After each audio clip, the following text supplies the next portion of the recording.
hablaha jeclaana oo koolkooliya hablaha waa la koolkooliya ha awaman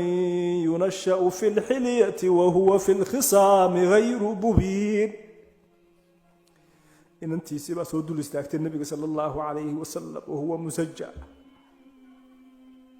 markaasuu nabi maxamed inantiisii faatime eegay way oyday ilin baa ka soo daalay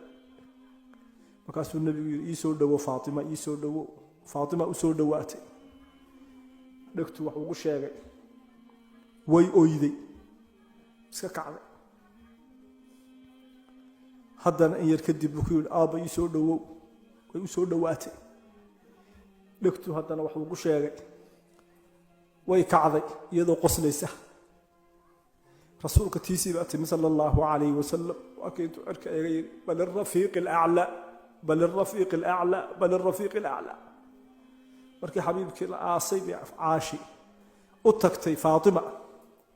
ilaahay baan kugu dhaarshay buu ku tiri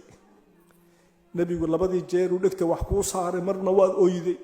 marna waad qosashay muxuu nebigu kugu yidhi faatima ha waxay ku tiri hooyo markii koowaad wuxuu igu yidhi nebigu sala allahu calayhi wasalam aabba waan go-ayaa waa taydaydii adduunka waa ka tegayaa